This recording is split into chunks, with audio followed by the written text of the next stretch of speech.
আজকের গন্তব্য টাঙ্গাইলের 400 বছরের পুরাতন আতিয়া মসজিদ। টাঙ্গাইল জেলার দেলদুয়ার উপজেলার এই প্রাকৃতিক সৌন্দর্যের ভিতরে লুকিয়ে আছে একটি অন্যতম প্রত্নতান্ত্রিক স্থাপনা, তা হচ্ছে আতিয়া জামে মসজিদ। এটি টাঙ্গাইল জেলার দেলদুয়ার উপজেলার আতিয়া নামক গ্রামের এই মসজিদটি অবস্থিত। এটি টাঙ্গাইল শহর থেকে প্রায় 6 কিলোমিটার দূরে অবস্থিত।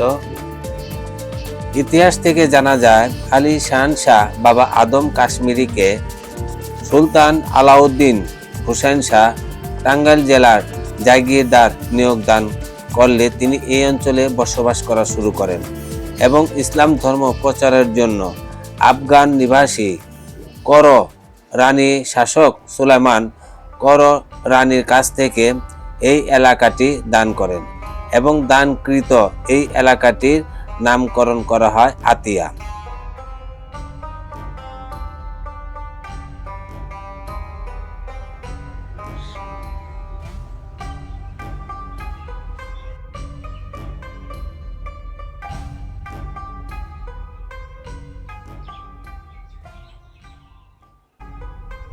আসসালামু আলাইকুম, আমি আবুল কাশেম একে ব্লগ পক্ষ থেকে আপনাদেরকে জানাচ্ছি শুভেচ্ছা অভিনন্দন। আমি এই মুহূর্তে দাঁড়িয়ে আছি টাঙ্গাইল জেলার আটিয়া গ্রামের আটিয়া জামে মসজিদ। এই মসজিদটি প্রায় 400 বছরের পুরাতন। এটি প্রত্নতান্ত্রিক একটি স্থাপত্য নিদর্শন। চলুন আমরা এই মসজিদটি ঘুরে ঘুরে দেখি এবং আপনাদেরকে দেখানোর চেষ্টা করি। ভিউয়ার্স, আপনারা অবশ্যই জানেন এই মসজিদটি বাংলাদেশ গণপ্রজাতন্ত্রী বাংলাদেশ সরকারের যে 10 টাকা নোট, এই 10 টাকা নোটের মধ্যে যে মসজিদটি আপনারা দেখতে পাবেন, সেই মসজিদটি হচ্ছিল এই মসজিদটি।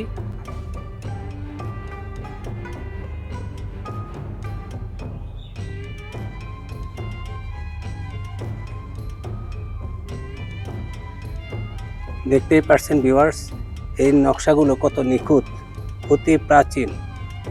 নকশাগুলো দেখতেই দেখা যায়, বোঝা যায় যে এই মসজিদটির বয়স কত।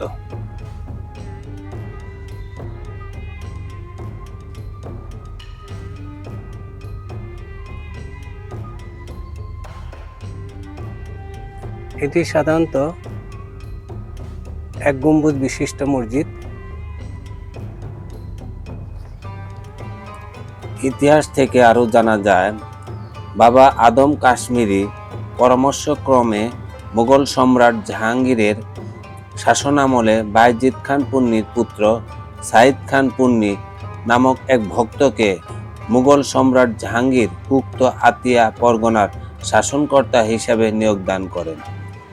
এই সাইদ খান পুন্নি 1608 সালে বাবা আদম কাশ্মীরি কবরের সন্নিকটে আতিয়া মসজিদটি নির্মাণ করেন।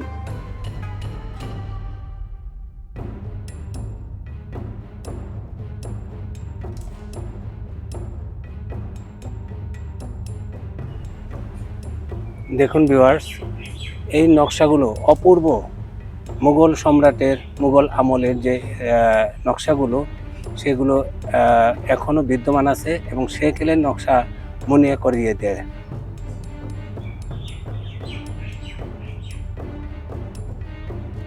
আরও জানা যায়, মোহাম্মদ খাঁ নামক তৎকালীন এক প্রখ্যাত স্থপতি এই মসজিদ নির্মাণ পরিকল্পনা করেন ও নির্মাণ কাজে সংশ্লিষ্ট ছিলেন।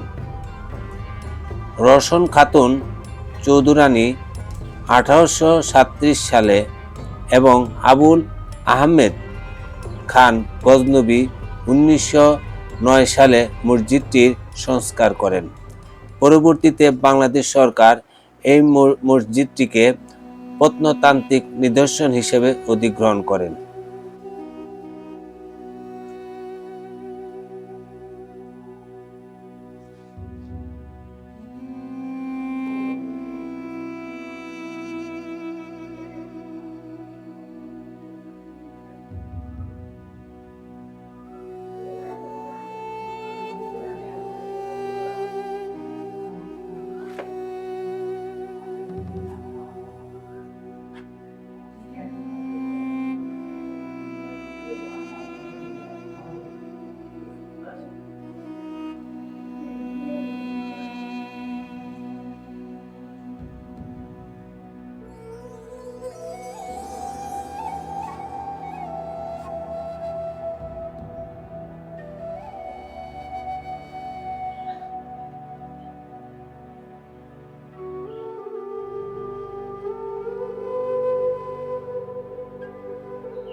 আমরা এই মসজিদে যে মুয়াজ্জিনের সাথে একটু কথা বললাম, কথা বলে ভিতরে যে মেন গম্বুজ, ওই গম্বুজে দেখার জন্য অনুরোধ করাতে সে আমাদেরকে দেখাচ্ছে। এটা নামাজের আগে, তো নামাজের আগে সাধারণত খুলে না। তারপর মুয়াজ্জিন সাহেব আমাদেরকে দেখানোর সুযোগ করে দিয়েছেন মেন যে গম্বুজ, এক গম্বুজ বিশিষ্ট যে মসজিদটা। সেই জন্য মুয়াজ্জিন ভাইয়ের সাথে হাজার হাজার শুকরিয়া, উনি যে আমাদেরকে যে মেন গম্বুজটা দেখাচ্ছেন। এই ভিউয়ার্স দেখেন, এইটা হচ্ছিল মেন গম্বুজ।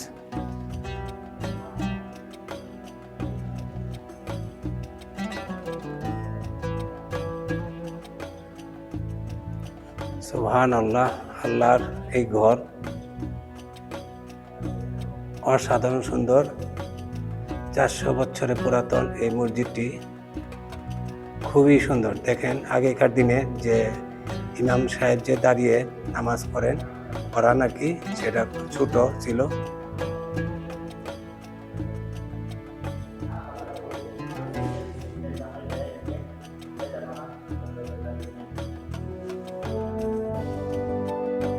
এই মসজিদটি সাধারণত লাল ইট দিয়ে তৈরি এবং এর স্থাপত্য শৈলী অত্যন্ত চমৎকার। এই মসজিদের দেয়ালে পুরুত্ব প্রায় 7.5 ফুট।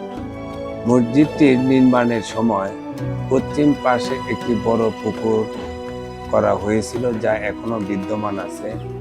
এর 4 কোণে 4টি অষ্টকোণাকৃতির মিনার রয়েছে, যার উপরে অংশটি ছোট গম্বুজের আকৃতি ধারণ করেছে।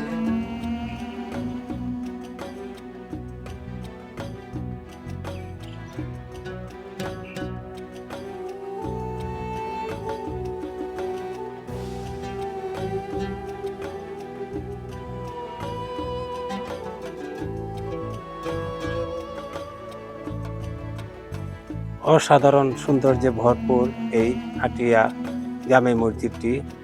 ভাবাই যায় না এই মসজিদটির বয়স 400 বছর। এই 400 বছর আগে এই মসজিদটি নির্মাণ হয়েছে, এখনো কালের সাক্ষী হয়ে দাঁড়িয়ে আছে এই আটিয়া জামে মসজিদটি। হাঁটতে হাঁটতে মানে কি মসজিদটি দেখতে দেখতে হঠাৎ একটি সুড়ঙ্গ পথ দেখা হলো। এই সুড়ঙ্গ পথটি এক সময় এখান থেকে ঢুকে যে ওই যে ওখানে যে একটা পুকুর দেখলেন, পুকুরে যাওয়া যায়, কিন্তু এখন এটা বন্ধ করা হয়েছে। তারপর ওইখানে যাওয়ার চেষ্টা করি, ভয়ই করছে। ভিউয়ার্স, আল্লাহর নাম নিয়ে দেখি কি অবস্থা। এই দেখেন সুড়ঙ্গ পথ।